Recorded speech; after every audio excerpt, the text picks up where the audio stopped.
Hi there, welcome back to the channel. So a couple videos ago, I spoke about what would make the Chicago Blackhawks have a dream off season. What would lead them to have a really good off season so that they could have success for next season for 2025-26, and maybe potentially even find themselves back in the playoffs.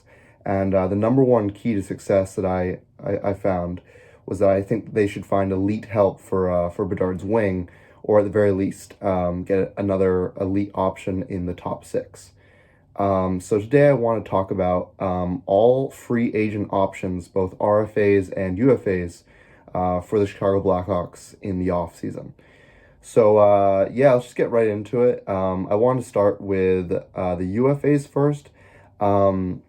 To put it bluntly, I don't think there's a lot of great options, honestly. We're gonna start with the greatest option available, but after that, I think there's a big drop off. So Mitch Marner, he is a uh, right wing position, and Mitch Marner, I mean, he is. I think everyone can agree that he is the absolute best option right now for honestly any team of all the UFAs that will make up, the market here in the offseason. Mitch Marner at 27 years old, um, he is elite. Mitch Marner, he just hit 100 points for the first time, but he's been at this level for a while now, and this is the best we've ever seen him. He's also, producing in the playoffs, and I think that that's putting to bed uh, the biggest concern that a lot of people had for him, which is his ability to take his play to the next level when it really counts, right? So his current AAV is 10.9 million.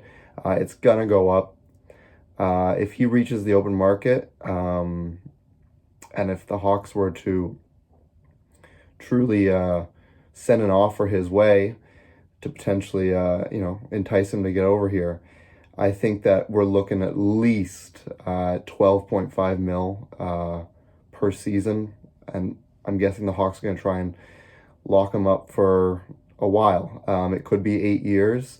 It could be some maybe, I've heard some reports say that maybe it's 4 years. Maybe they don't want to go the full eight. Maybe both parties are happier with a sort of a medium term there. But then something I also want to look at with all these potential free agent options is look at, well, okay, so Mitch Marner plays right wing. Can he play any other position? Can he play left wing? Can he play center? But Mitch Marner is pretty exclusively right wing. But yeah, I just thought I should mention that. So yeah, for the rest of the UFAs, there's only one other right wing option, and that's Brock Besser. Brock Besser, 28 years old. His current AAV is 6.6 million per year. He's gonna get a raise for sure, and that's what I think scares me a little bit. Coupled with a couple other things, I think that he's not the fastest skater. He's kind of a clunky skater in my opinion. But he's a hell of a goal scorer though. So if the Hawks, are thinking that that's the main thing that they want to look for, and can put on Bedard's wing to increase that line's ability to generate and score goals, then Besser is a nice option for sure. He is also primarily just a right wing position. Moving on to the left wings for UFAs, we only really got one option here that I can see, and that's Nikolai Ehlers. Nikolai Ehlers, 29 years old. He makes 6 million currently. He's gonna get a raise, not as much as Brock Besser's gonna get, but he plays left wing, so he'd be on that left spot of Bedard. Ehlers, my main problem with him is just his inability as of yet to be consistently healthy. He seems to always be banged up, always be injured. So that's a bit of a concern. I'm not gonna lie, but But Nikolai Ehlers, he's great, and I think he's been underutilized in the Jets, um, in the way that the Jets run their systems. So I think that Ehlers, we could, if he joins the Chicago Blackhawks, I think we could unlock something, especially if we get the right head coach, right? But Nikolai Ehlers, to me, is the only viable UFA left wing option for us.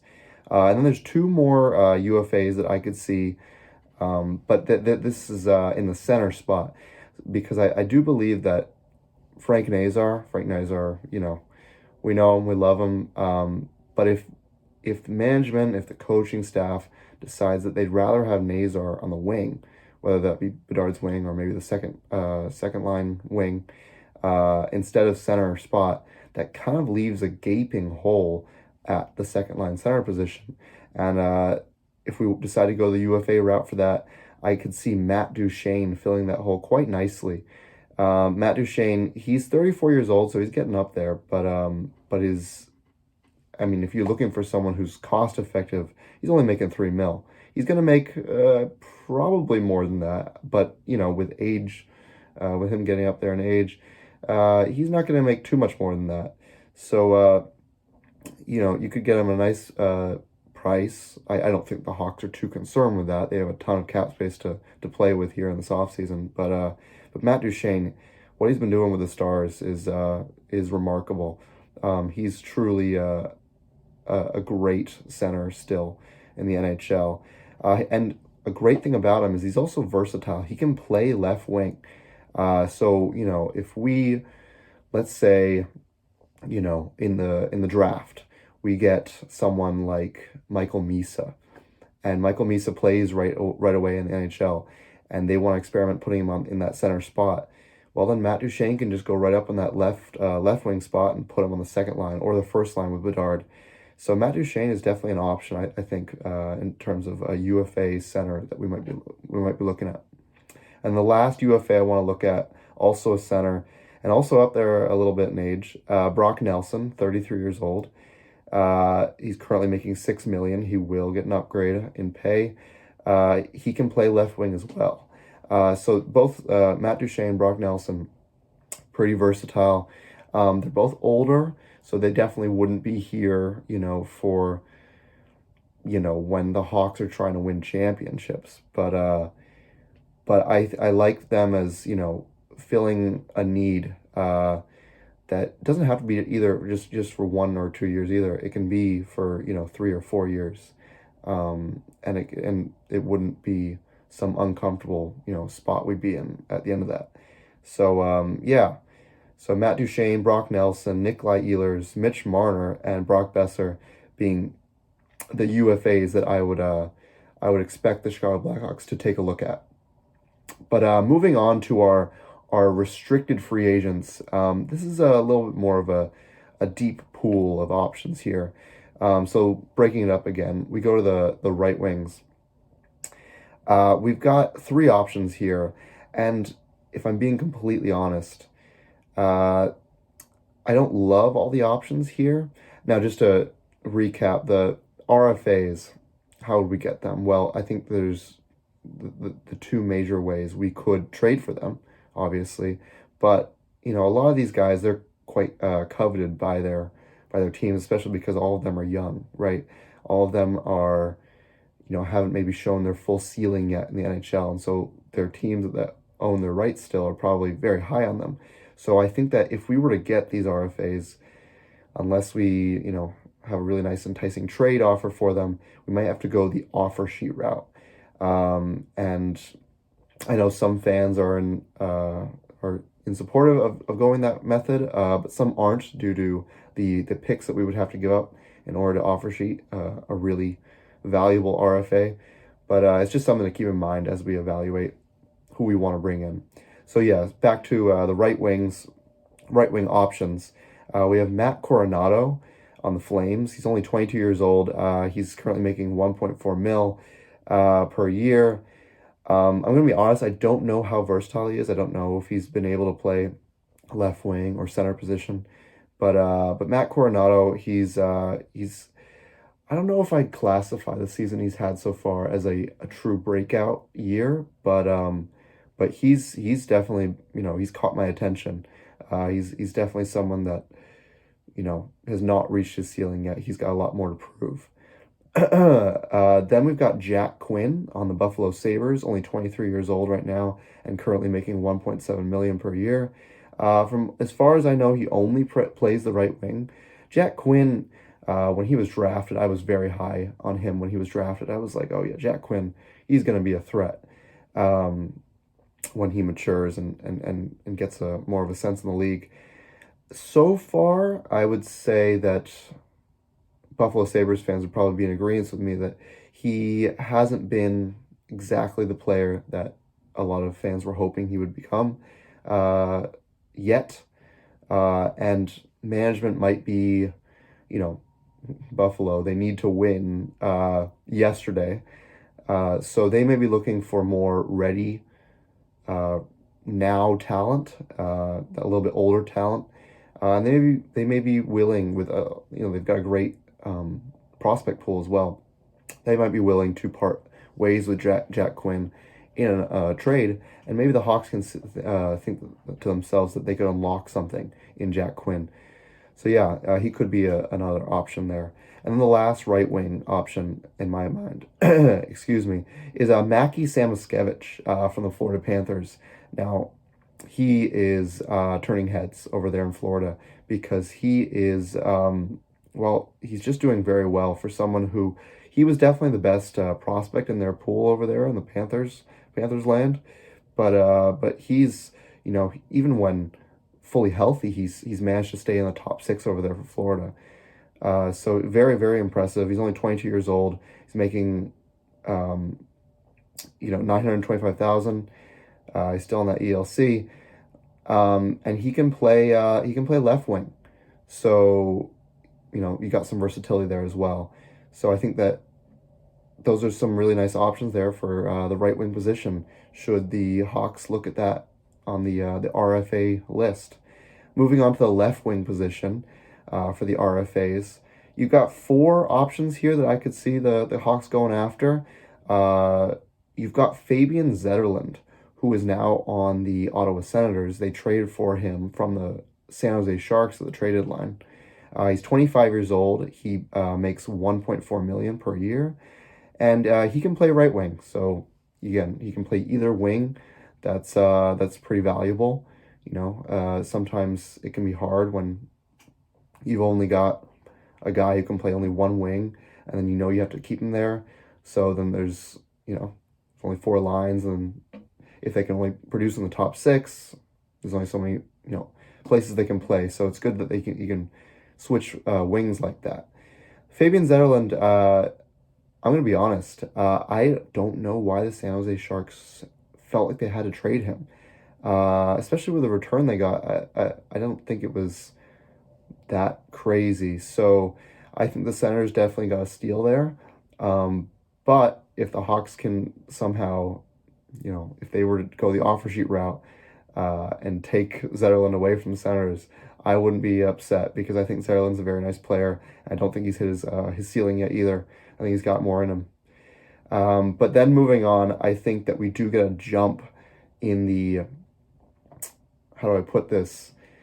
These next few RFA options I think are a tier above, even though no disrespect to Fabian Zetterlund. But Matthew Nyes is the next one. He's only 22 years old. He's making 925,000 per year. He only plays the left wing, but that's okay because he's shown this year. Oh boy, he is really good. Leafs fans know what I'm talking about. Matthew Nyes. He's been on the top line with Matthews and Marner almost the whole year. And this year was his coming out party because he is a fantastic young player, and he's only going to get better. And he plays with such tenacity that I know that a lot of Hawks fans and myself are looking for this team to add to its talent pool. He's very physical. He plays a Kachuk-esque type of game, and it's very fun to watch, and he'd be.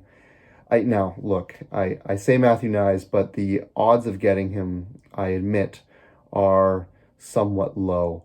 The Leafs covet him, I imagine, a great deal. They may end up choosing to keep Matthew Nyes and his eventual high upgrade in pay over Mitch Marner's eventual contract. So I think the only way we get Matthew Nyes is not going to be a trade. Uh, I think it would have to be an offer sheet, and even then, the Leafs probably match. But I thought I'd put his name out there because well, the Hawks could get very aggressive in trying to pursue him, but yeah, he'd be an unbelievable option if we ended up getting him to put on Bedard's wing. Next up, we've got Dmitry Voronkov on the Columbus Blue Jackets. 24 years old, makes 925,000 per year, and only really plays left wing. But Voronkov, man, he definitely had a nice season over there in Columbus. He, I think he's still underrated, even with the season he had. Voronkov is just starting. He would be fantastic in the top six here in Chicago. I would love if we were able to somehow land Voronkov, whether that be in a deal or the offer sheet route. But and the last left wing RFA option I could see for the Hawks is my personal favorite. I love Matthew Nyes, I really do. But JJ Peterka on the Buffalo Sabres, I think for me does it just a little bit more. He's 23 years old, makes 925,000 per year, and he can play center at times. I've seen that he's shifted to center a couple times. JJ Peterka, where do I start? Well, I just think that he has, he's been really impressive in Buffalo, and Buffalo's not that good, right? So for him to do what he's been able to do in Buffalo, and I don't even think they've, unlocked all that's there. I think JJ Peterka's still got another level to him, and I just love the way he plays. He can score goals. He can play make. He, in my opinion, is one of the best options to put on Bedard's wing for next season. The sky's the limit for JJ Peterka, truly. But then moving on, we've got three more free agent options. Here are the RFAs. But for centers, I've got Gabe Vilardi of the Winnipeg Jets. Now, Vilardi, 25 years old, just a little bit older. He makes 3.4 mil right now per year. He can play the right wing position, so he's a little versatile there, which is always, that's really good. Gabe Vilardi, the biggest knock, a lot like Nikolai Ehlers, he can be injured at times, which obviously isn't ideal. And another thing with Vilardi is that he can be a little streaky. He scores in bunches or he produces points in bunches and then goes cold for a while and then goes back to scoring in bunches and then goes cold, and just it feels like that's always repeating. I know he's young, but he's past that kind of 23-year mark where you kind of know what you got in a player. I don't know if there's much more of Vilardi's game. Don't get me wrong. If we ended up with Vilardi, I'd be very happy. But he'd most likely play that second line center spot. And so with Nazar potentially becoming our second line center, or maybe someone we get in this coming draft, and also the two other RFAs I've yet to mention, I don't know if Vilardi would be my number one choice at this position, if I'm being completely honest. But next would be my ideal center for second line center for this team. If we could somehow land Mason McTavish of the Anaheim Ducks, I would be over the moon. Mason McTavish, 22 years old, makes the same as Gabe Vilardi at 3.4 mil. He's mostly a center spot, but he has played wing before. But you can kind of pencil him in if we're gonna get him. He's probably playing that second line center spot.